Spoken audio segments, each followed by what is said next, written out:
du temps pour arriver jusqu'ici. Les travaux n'ont pas encore été faits, mais on sent déjà que ça approche.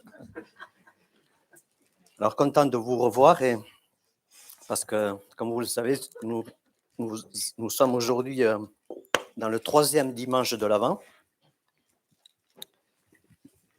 Et savez-vous ce qui nous renseigne que nous sommes vraiment dans la période de Noël? Est-ce que c'est la neige? Le gel?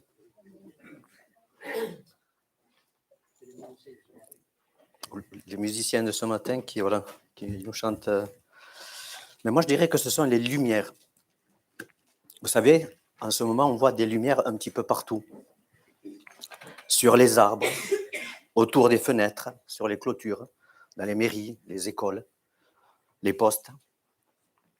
Toutes ces décorations lumineuses que l'on trouve au centre-ville, par exemple. Moi, je trouve que c'est très beau, c'est très joli. Et d'ailleurs, si vous venez à Bordère-sur-les-Chaises, dès que vous avez franchi le panneau du village, vous êtes accueillis par une succession de décors lumineux. Et chaque année, ils essaient un peu de, voilà, c'est soit des feuilles, soit du gui. Moi, je trouve ça très joli. Mais ces lumières, vous le savez, elles sont artificielles. Ce sont des lumières éphémères. Mais elles ne doivent pas occulter la réalité, qui est que nous sommes dans un monde plongé dans les ténèbres. Et ce n'est pas moi qui le dis. Dans 1 Thessaloniciens, vous pouvez lire comme moi, « Vous êtes tous des enfants de la lumière et des enfants du jour. Nous ne sommes point de la nuit ni des ténèbres. » Donc quand Dieu nous a sauvés, il dit qu'il nous a sortis des ténèbres. Et tous ceux qui ne sont pas encore sauvés, Dieu les considère comme étant dans les ténèbres. Et quand est-ce que ces ténèbres sont entrées dans le monde? Ça date d'1 an, de 6 mois, ou de plus longtemps? Alors en fait, ça date depuis très longtemps. Tout commence dès le début. Nos arrière-grands-parents, Adam et Ève, acceptent la proposition malhonnête du séducteur, Satan, et se détournent ainsi de la voie que Dieu leur avait assignée. Et c'est à partir de là, à ce moment-là, que loin de Dieu, le monde est plongé dans les ténèbres. Les ténèbres spirituelles, certes, mais les ténèbres. Et s'ensuivent, vous le savez, tous les malheurs que nous connaissons jusqu'à nos jours.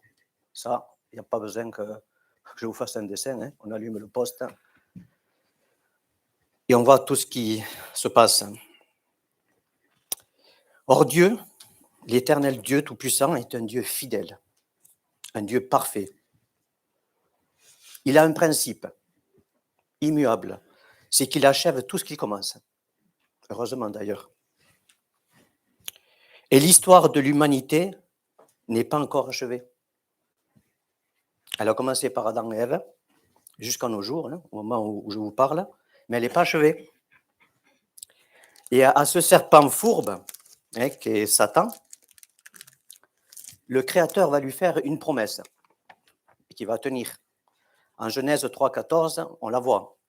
L'Éternel Dieu dit au serpent, puisque tu as fait cela, donc puisque tu as séduit, puisque tu as menti, mes deux créatures, tu seras maudit entre tout le bétail et entre tous les animaux des champs, tu marcheras sur ton ventre et tu mangeras de la poussière tous les jours de ta vie. Je mettrai inimitié entre toi et la femme, entre ta postérité et sa postérité. Tu lui blesseras le talon, mais elle t'écrasera la tête, c'est-à-dire elle te tuera. On voit déjà là que quelqu'un va venir pour rétablir la justice. Dès le départ, le Seigneur trouve un remède. Il s'agit ni plus ni moins que de Jésus-Christ. Et nous, avec les Écritures, évidemment, on les a à notre disposition, on le sait.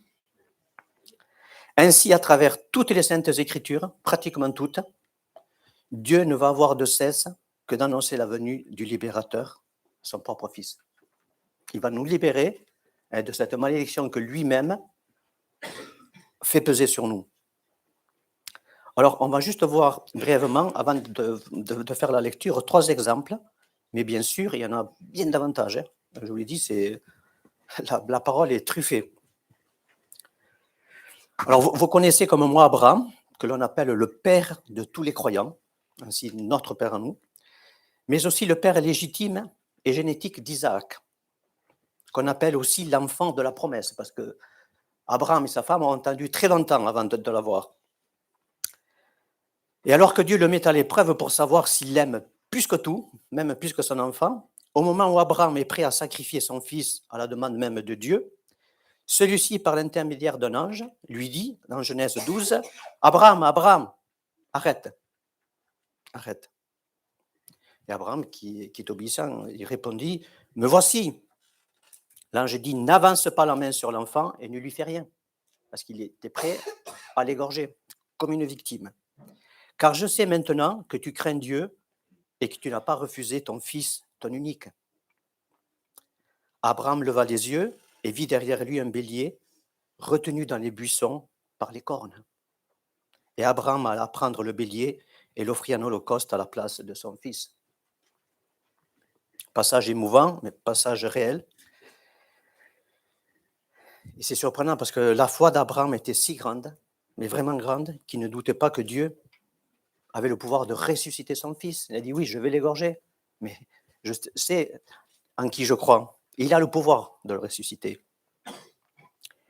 Et même si Abraham n'a pas connu Jésus comme nous le connaissons, à la lumière du Nouveau Testament, il a sans doute eu une certaine révélation, on peut le penser, puisque Jésus lui-même, et c'est lui qui nous révèle, nous déclare en Jean 8, 56, écoutez bien, « Abraham, votre père, a tressailli de joie de ce qu'il verrait mon jour, et il l'a vu, et il s'est réjoui. » Vous voyez que Jésus ne s'est pas révélé qu'à nous. D'accord ? Deuxième exemple, on va prendre le petit-fils d'Abraham et son fils. Isaac, donc le fils unique d'Abraham, qui est arrivé tard, a eu deux fils, Ésaü et Jacob. Jacob, vous le connaissez, n'était pas un homme très honnête. Au contraire, il a trompé son frère et il a même trompé son propre père. Sur les conseils de Rebecca, sa mère, il a dû fuir car son frère cherchait à le tuer parce qu'il l'avait trompé, gravement trompé. Et pendant sa fuite, alors qu'il est couché, il va faire un songe. Hein, vous voyez, il prend une pierre qui se sert d'oreiller, il se couche là parce qu'il est fatigué. Il va faire un songe où le Seigneur va lui montrer une échelle. On appelle cette échelle l'échelle de Jacob. Cette échelle, elle n'est plus ni moins qu'appuyée sur la terre et elle arrive jusqu'au sommet du ciel. Elle touche le ciel, nous dit la parole. Et les anges de Dieu montent et descendent sur cette échelle. Et l'Éternel, évidemment, se trouvait au-dessus d'elle, de l'échelle. Alors bien sûr, Christ est vu comme l'échelle qui relie le ciel et la terre, étant lui-même à la fois le Fils de Dieu et le Fils de l'homme. Et les anges de Dieu ne cessent de monter et de descendre, ce qui symbolise la médiation perpétuelle, jusqu'à aujourd'hui, qu'il y a entre Dieu et les hommes, par le moyen de son Fils, évidemment. Et l'image est très forte. Elle est très forte, parce que Christ lui-même reprendra, en s'adressant à Nathanaël, en Jean 1, 51, écoutez bien, « En vérité, vous verrez désormais le ciel ouvert, et les anges de Dieu monter et descendre sur le Fils de l'homme. » Sur le Fils de l'homme. Donc, le Fils de l'homme lui-même est en l'échelle. D'accord ? Vous voyez un peu ce parallèle qu'il y a entre l'Ancien Testament, entre toutes les Écritures, et le Nouveau Testament. C'est sans cesse. Troisième et dernier exemple. Alors, pratiquement, pour ceux qui aiment les psaumes, il y en a 150, et donc vous avez de quoi. Tous les psaumes parlent de Jésus, et plus précisément, les sentiments que Jésus a pu avoir, vous savez, quand il était à la croix, quand il allait être séparé de son Père, etc. Et j'ai simplement choisi le psaume 22, qui est un psaume incroyable, qui dit « Mon Dieu, pourquoi m'as-tu abandonné ?» Verset 17, « Ils ont percé mes mains et mes pieds. » Verset 16, « Je suis comme de l'eau qui s'écoule », qui fait penser à la lance qu'on lui a plantée, et d'où est sortie de l'eau. « Et tous mes os se séparent. » Il est crucifié et son corps est étiré. Verset 19, « Ils se partagent mes vêtements et ils tirent au sort ma tunique. » Vous vous rendez compte ? Les psaumes, combien de siècles avant ça a été écrit, et ça s'est passé à la lettre. Et le Nouveau Testament reprend, mot pour mot. Ce psaume magnifique nous montre les souffrances terribles que Jésus a endurées sur la croix. Cette souffrance était nécessaire pour que Dieu, à son tour, accepte de pardonner le pécheur que j'étais et que vous étiez vous, pécheur repentant. Et Isaïe 53, au verset 5, nous le rappelle parfaitement. Mais il était blessé pour nos péchés, brisé pour nos iniquités. Le châtiment qui nous donne la paix est tombé sur lui, et c'est par ses meurtrissures que nous sommes guéris. C'est remarquable. Cette prophétie d'Ésaïe qui concerne notre Sauveur. Incroyable. Et cela nous amène à notre texte, en Luc 1, que je vous propose de lire avec moi. Luc chapitre 1, versets 26 à 38.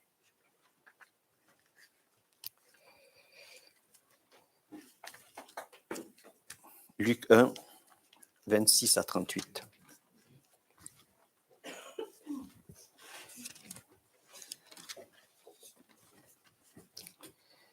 Au 6e mois, l'ange Gabriel fut envoyé par Dieu dans une ville de Galilée appelée Nazareth, auprès d'une vierge fiancée à un homme de la maison de David, nommé Joseph.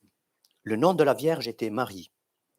L'ange entra chez elle et dit : « Je te salue, toi à qui une grâce a été faite. Le Seigneur est avec toi. » Troublée par cette parole, Marie se demandait ce que pouvait signifier une telle salutation. L'ange lui dit : « Ne crains point, Marie, car tu as trouvé grâce devant Dieu. Et voici, tu deviendras enceinte, et tu enfanteras un fils, et tu lui donneras le nom de Jésus. Il sera grand, il sera appelé Fils du Très-Haut, et le Seigneur Dieu lui donnera le trône de David, son père. Il régnera sur la maison de Jacob éternellement, et son règne n'aura point de fin. Marie dit à l'ange : « Comment cela se fera-t-il, puisque je ne connais point d'homme ? » L'ange lui répondit : « Le Saint-Esprit viendra sur toi, et la puissance du Très-Haut te couvrira de son ombre. C'est pourquoi le Saint-Enfant qui naîtra de toi sera appelé Fils de Dieu. Voici, Élisabeth, apparente, a conçu, elle aussi, un fils en sa vieillesse, et celle qui était appelée stérile est dans son 6e mois, car rien n'est impossible à Dieu. Marie dit : « Je suis la servante du Seigneur, qu'il me soit fait selon ta parole. » Et l'ange la quitta. Un texte que l'on lit souvent dans cette période et que vous connaissez parfaitement aussi. Donc nous avons ici ce qu'on appelle communément l'annonciation. L'annonciation faite à Marie par l'ange Gabriel de la naissance du fils qu'elle n'attendait pas. Et après avoir fait cette annonciation à sa parente, Élisabeth, l'ange Gabriel vient auprès de Marie, il rentre chez elle et lui fait cette magnifique déclaration que l'on vient de lire ensemble. Alors je pense que Luc, l'apôtre médecin, qui était un homme minutieux, a bien été choisi pour nous détailler ce texte. Tout est millimétré. Et il commence par nous dire au 6e mois de la grossesse d'Élisabeth.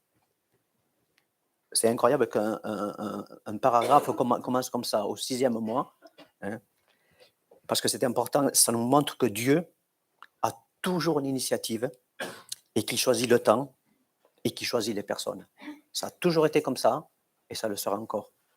De la même manière qu'il vous a choisi à vous, même si parfois, comme moi, ça m'arrive, je me dis pourquoi moi ? Dieu a toujours l'initiative, il choisit le temps et les personnes dont il va se servir. Il fallait que Jean naisse avant Jésus, afin que, comme l'avait annoncé l'ange Gabriel à Zacharie, peu de temps avant, qu'il marche devant Dieu avec l'esprit et la puissance d'Élie, pour ramener les cœurs des pères vers les enfants, les rebelles à la sagesse des justes, afin, nous dit-il, de préparer au Seigneur, qui n'est pas encore né, un peuple bien disposé. Il fallait que Jean aplanisse les sentiers pour le commencement du ministère de Jésus. En lisant ce texte, si on ne connaît pas la parole, on ne le sait pas encore, mais on va le voir et le revoir, qu'il a servi à ça, Jean. De telle manière que Jésus lui-même pourra dire de tous les hommes vivants, il n'en est aucun de plus grand que Jean. Et où Dieu envoie-t-il Gabriel ? Est-ce qu'il envoie dans la capitale ? à Jérusalem, dans une grande ville, pour qu'il soit connu de tous. Maintenant, il la voit à Nazareth, qui à l'époque est une petite bourgade, des maisons éparpillées, qui est sans importance. Et à qui l'envoie-t-il? Une personne connue, illustre, qui va être sur le devant de la scène? Non. À Marie, une jeune fille vierge. Alors, selon les historiens de l'époque, vraisemblablement, Marie était une adolescente. Parce qu'à l'époque, les garçons se mariaient entre 16 et 18 ans, et les filles, paraît-il, entre 12 et 14 ans. Donc, à son époque, Marie, en tant que femme, et vu son âge, et le lieu où elle habitait, était un personnage inconnu, sans importance. Un personnage lambda. Mais comme Paul nous le rappelle en Corinthiens, Dieu se plaît à choisir les choses folles du monde pour confondre les sages. Il se plaît à choisir les choses faibles pour confondre les fortes. Il se complaît à choisir les choses viles du monde et celles qu'on méprise, celles qui ne sont point pour réduire à néant, celles qui sont, enfin en tout cas celles qui croient être, afin, nous dit le texte, que nulle chair ne se glorifie devant Dieu. Alors, si quelqu'un parfois passe par des moments de doute et dit, mais je suis un bon à rien quand même. Je sais pas, je me sens ridicule par rapport aux autres, je ne suis pas à la hauteur. C'est là que Dieu fait son travail, à condition qu'on l'écoute et qu'on soit à son service. La parole de Dieu est pleine de ça. Les personnes qui se suffisent à elles-mêmes, Dieu il dit, je ne suis pas venu guérir les gens qui se sentent bien, qui sont costauds, qui foncent. J'ai besoin de serviteurs prêts à m'obéir. Alors cette histoire de l'humanité qui a mal commencé avec Adam et Ève, maintenant Dieu s'apprête à la reprendre en main. Je vous l'ai dit, quand il commence une chose, il l'a finie. Et il le fait à sa manière, qui est la seule parfaite. On l'a dit plus haut, dans tout l'Ancien Testament, pour ne pas dire toutes les Écritures, convergent vers l'accomplissement de ce qui a été annoncé et prophétisé depuis tant de siècles, depuis le début. Et arrivé à ce point, nous sommes à 9 mois de la naissance du Messie. Au moment où l'ange rentre, nous on le sait, vous pouvez compter 9 mois, chronométré.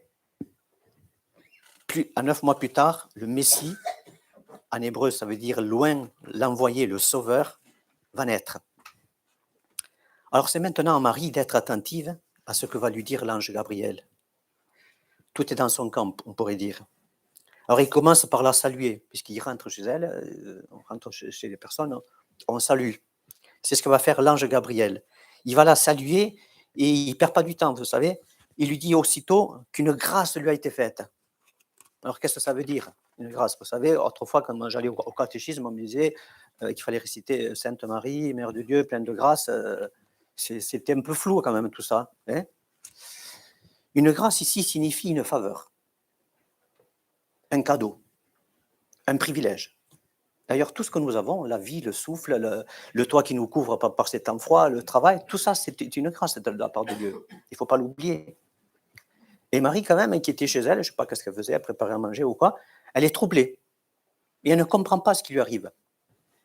Et vous voyez qu'à la différence de Zacharie, qui ne croit pas l'ange, lui, il rigole un peu, il doute, Marie, on le comprend, cherche à saisir le sens d'une telle salutation.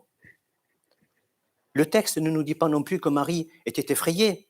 C'est quand même bizarre, parce qu'à chaque fois que l'ange Gabriel est apparu, les gens ont eu des chocottes, ils ont eu peur. Daniel, il ne s'en est pas remis. Il a été malade pendant plusieurs jours, voire plusieurs semaines. Et Marie, elle, le texte ne nous dit pas qu'elle était effrayée. Peut-être parce que Dieu a été bon envers elle et l'ange Gabriel était venu avec une apparence moins impressionnante, vous savez.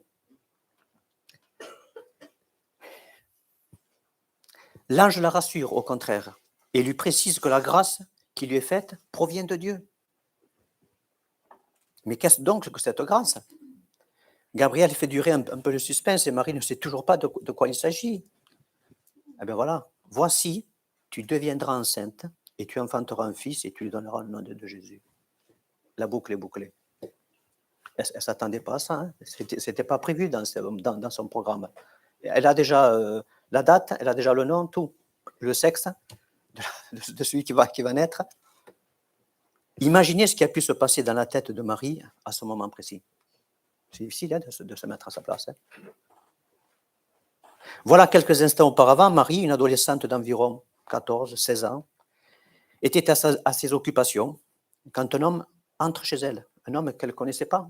Il ne savait pas d'où c'est qui venait, et rien de lui. Il la salue, il lui dit qu'elle a trouvé grâce devant Dieu, ni plus ni moins, devant Dieu, et qu'elle va devenir enceinte, enfanter un fils, à qui elle donnera le nom de Jésus, ce qui signifie en hébreu Yeshua, Dieu sauve, Dieu délivre. Voilà comment tu vas l'appeler ton fils. Il y a de quoi être surpris, même, je dirais, estomaqué. Et nous, on peut aussi réfléchir, puisqu'on connaît ce texte, et dire, mais franchement, de toutes les femmes qu'il y avait en Israël, et même de toutes celles qui descendaient de la tribu de Juda, Dieu a choisi 2 femmes qui ne pouvaient pas avoir d'enfants. Est-ce qu'il s'est trompé, Dieu? L'une d'elles, Élisabeth, est avancée en âge. Elle est vieille. Elle est vieille. Comme le disait la semaine dernière notre frère David Pater, elle devait avoir au moins 60 ans. Et l'on sait qu'à cet âge-là, il est impossible pour une femme d'espérer avoir un enfant. L'autre, Marie, encore fiancée, et donc toute jeune à cette époque, et vierge, n'était pas non plus en mesure d'avoir un enfant. Et Marie le dira plus loin, comment, puisque je ne connais personne, je ne connais point d'homme, entendez par là, je n'ai eu aucune relation sexuelle avec un homme. Est-ce qu'il n'y avait pas des candidates plus appropriées pour avoir un enfant? Ou Dieu s'est-il trompé? D'ailleurs, aujourd'hui, les hommes sages de ce siècle, c'est-à-dire les hommes savants, ceux qui savent, diraient « ça n'est tout simplement pas possible. C'est hors de sens. C'est une pure folie. » Alors peut-être dans un autre domaine, dans des circonstances différentes, Dieu vous a surpris à vous aussi. Il vous a même étonné en vous ouvrant une porte pour un travail que vous n'attendiez pas, ou vous a équipé pour assumer un ministère dans l'Église, tiens, pour lequel vous n'étiez pas forcément destiné auparavant. Et quelque temps après, à tête reposée, vite, mais moi, je n'étais pas préparé pour ça, je n'avais pas les dons. Dieu est un Dieu qui surprend favorablement. Et je crois sincèrement que si nous mettons au service dans l'œuvre du Seigneur, Dieu peut agréablement nous surprendre encore aujourd'hui en ouvrant des portes. Tant dans notre vie personnelle que dans la vie de l'Église. Dieu n'a aucune limitation. Il peut avoir accès à tout. On continue. L'ange Gabriel poursuit au verset 32. Il sera grand et sera appelé fils du Très-Haut. Vous voyez que quand même, il est bon, l'ange Gabriel. Il va doucement avec elle. Hein. Il dit d'abord c'est un garçon. Il en aura le prénom, le nom Jésus. Mais après, il attaque plus fort. Il sera appelé fils du Très-Haut. Et le Seigneur lui donnera le trône de David. Vous vous rendez compte? Le trône de David, son père. Tout ce que le peuple d'Israël attendait, c'est elle qui va en être le récipient, si je puis dire. Ésaïe, 700 ans avant, 740 ans avant, avait prophétisé dans son chapitre 5, au verset 9, « Car un enfant nous est né, un fils nous est donné, et la domination reposera sur son épaule. On l'appellera admirable, conseiller, Dieu puissant, Père éternel, prince de la paix. » Au passage, vous voyez, Jésus est appelé ici Dieu puissant.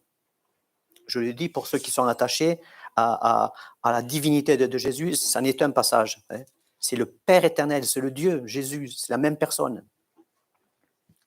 Et d'ailleurs, ce que vient d'annoncer l'ange Gabriel nous montre qui sera réellement Jésus, à la fois fils de Dieu très haut, donc fils de Dieu, et le Seigneur lui donnera le trône de David, son père, c'est-à-dire son père lointain, fils de Marie, donc homme. C'est la jonction des deux. Et vous savez, ce terme « fils de l'homme », On le trouve pour la première fois dans la Bible, dans Daniel, chapitre 7, verset 3, qui nous dit « Je regardais pendant mes visions nocturnes et voici, sur les nuées des cieux, arriva quelqu'un de semblable à un fils de l'homme. Il s'avança vers l'ancien des jours et on le fit approcher de lui. On lui donna la domination, la gloire et le règne. Et tous les peuples, les nations et les hommes de toute langue le servirent. Sa domination est une domination éternelle qui ne passera point et son règne ne sera jamais détruit. » C'est exactement, presque mot pour mot, ce que vient de lui annoncer l'ange Gabriel.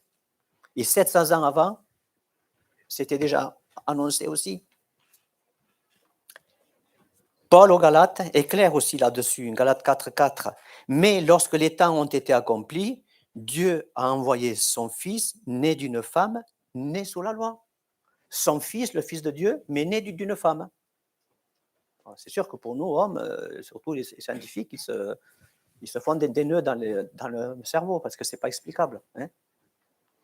Mais c'est pourtant ce qu'il était, à la fois Dieu et à la fois homme. Verset 33, il régnera, il poursuit, il régnera sur la maison de Jacob éternellement. Il insiste sur cette durée du temps. Et son règne n'aura point de fin. Son règne ne sera jamais détruit. C'est quand même beaucoup pour Marie. C'est beaucoup, beaucoup, beaucoup, beaucoup. Et pourtant, la réponse de Marie au verset 34 est incroyable. Moi, je n'aurais peut-être pas dit ça, mais elle dit, comment cela se fera-t-il? Elle ne remet rien en question. Elle ne revient pas sur le contenu. C'est sur la forme. Mais comment cela se fera-t-il puisque je ne connais point d'homme? Marie est vraiment troublée par tout ce que vient de lui annoncer l'ange. Et sans doute, elle n'a pas vraiment compris tout ce qui vient de lui révéler cet ange puissant. Mais elle reste logique dans le contenu de sa question. Elle reste terre à terre. C'est normal ce qu'elle demande, mais c'est magnifique en même temps. Elle dit, comment pourrais-je enfanter puisque je n'ai aucune relation avec un homme? Et Dieu accepte cette question. Ça n'a rien à voir avec le doute qu'a vu auparavant Zacharie. Hein? Tout sacrificateur qu'il était, Marie ne rejette pas. Marie ne conteste pas et dit, mais oui, mais comment? Parce qu'elle se sent désemparée. Et puis en plus, c'est vrai, Marie était fiancée à Joseph, le texte nous le dit, ce qui signifie à cette époque qu'elle s'était engagée, qu'elle s'était compromise à épouser Joseph, ou plutôt que les parents de Marie et les parents de Joseph avaient convenu d'un commun accord que leurs enfants se marieraient l'un avec l'autre, parce que ça se passait comme ça à l'époque. C'était jamais la fille qui choisissait, les parents choisissaient pour la fille. Le futur mari et sa famille, souvent, du côté de l'homme, devait verser une dot à la famille de la mariée. C'est comme ça que ça se passait. Et les historiens ont trouvé des textes précis sur ça. Et parfois, les fiançailles pouvaient durer 1 an, voire plus. Mais à ce stade, il était hors de question qu'ils aient un rapport physique quelconque. C'était inconcevable. Donc Marie a posé la bonne question. Je ne vois pas comment ça va pouvoir se faire. Et l'ange Gabriel connaît la réponse. Si Marie a pour elle le pragmatisme, si elle reste logique et terre à terre dans sa question, Gabriel, lui, il vient du ciel. Et il a même été envoyé par Dieu lui-même. C'est le texte qui nous le dit.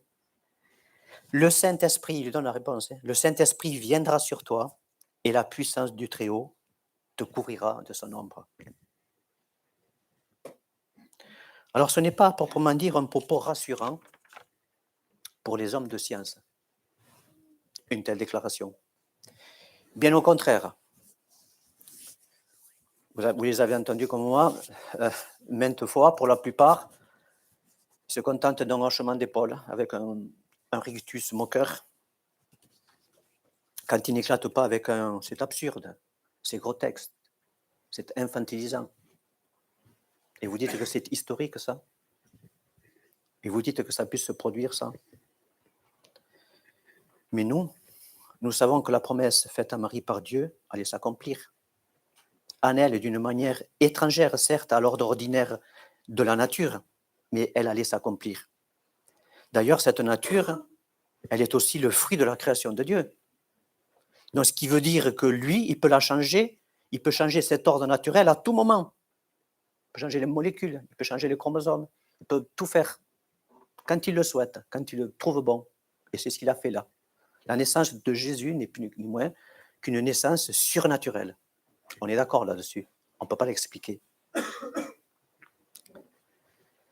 Et il ne serait même pas orgueilleux de dire à ce moment précis du récit que le contenu de la Bible va bien au-delà que toutes les sciences réunies. La Bible d'ailleurs a toujours une longueur d'avance sur la science, puisqu'elle est la parole de Dieu créateur. Dieu a tout créé. On dit qu'il a étendu les cieux. L'image est belle, à l'infini. Il les a étendus. Et il a fondé la terre. La terre, vous voyez, c'est un globe. Mais Dieu, il dit qu'il a des fondations. Ces fondations invisibles qu'on ne voit pas, ce sont des lois naturelles. La loi de la gravitation, etc., que nous, on connaît maintenant, mais que lui a créé. Ce qui fait que la terre continue à tourner. Et puis elle ne chute pas. Il a étendu les cieux et fondé la terre. Mais il peut à n'importe quel moment chambouler tout ça. Et il l'a fait pour Jésus. Et puis en plus, vous savez qu'il y a une maladie mortelle qui se transmet chez tous les hommes depuis Adam et Ève. Cette maladie, elle s'appelle le péché. Marie a été la personne choisie, le vase choisi pour porter l'enfant conçu par la puissance de Dieu, et uniquement de cette manière. De telle manière que Dieu, le Fils de Dieu qui va naître, va être entièrement saint, sans péché. L'ange le dit, le saint enfant qui naîtra sera appelé Fils de Dieu.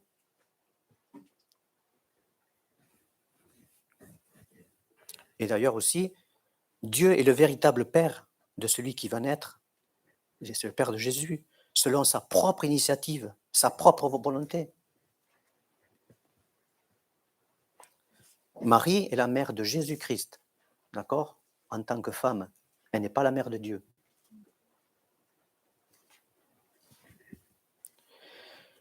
Pour rassurer Marie, parce qu'elle est toute chamboulée, mais aussi pour l'animer, pour la convaincre peut-être un peu plus, l'ange l'informe que sa parente Élisabeth est à son 6e mois. Le miracle est déjà en œuvre. Et c'est qu'Élisabeth est beaucoup plus âgée qu'elle. On ne sait pas quel est le lien de parenté, une cousine, une tante, on ne sait pas. Le texte nous dit elle est dans sa vieillesse.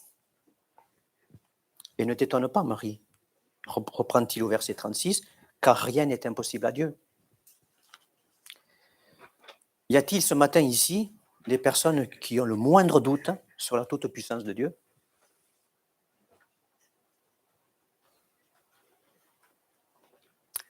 Personnellement, je remercie d'avoir des parents qui sont convertis et qui aiment le Seigneur. Et ma mère, je le pense, a toujours craint Dieu dans son cœur. Mais chose curieuse, au début de sa conversion, et pendant un certain temps, elle a douté à propos de la résurrection. Nous, on n'a jamais compris pourquoi.